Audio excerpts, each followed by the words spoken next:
Governments love to lie using statistics. They printed $1 trillion, gave Josh and I a $1,400 check, and gave the rest to their friends and left us with inflation. Spot on, Josh. We got another question in the chat. My boy Chasen.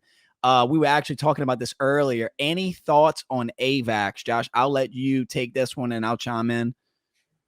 Yeah. So, and I wanted to say something about that. It's socialism for the rich, capitalism for the poor. I love that phrase. Love that saying. But to AVAX here is AVAX is an interesting one. I used to be super involved with this community. 2021 Time Wonderland days, when Frog Nation, I was a part of that, doing all the high risk yield farming. But since then, I really haven't seen much development at AVAX. I can't give my personal thoughts on that because I haven't kept up with the ecosystem in the last year. The only project I follow that's a part of it is going to be DeFi Kingdoms. Really great guys, one of the biggest NFT games I think that exist out there, play to earn games. But from that perspective, I think the technologies, like from a technological standpoint, on what I've seen, they have like the 3 tiers blockchain system, A, B, and C, or ever how it works and how it functions. It's scalable, it's quick, it's fast, and I think it can compete with Solana, but it's not my favorite. That's why I'll leave that.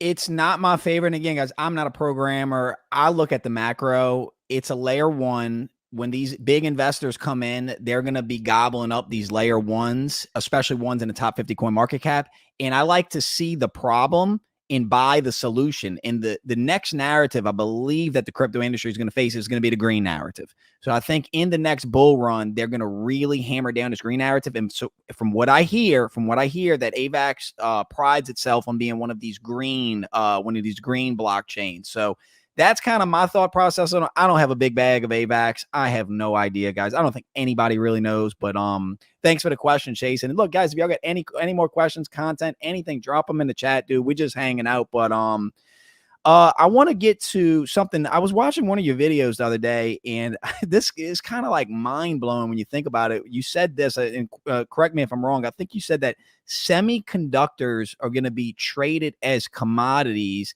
in the upcoming economy we're going in. And that kind of blew my mind because, I'm invested in a lot of tech stocks.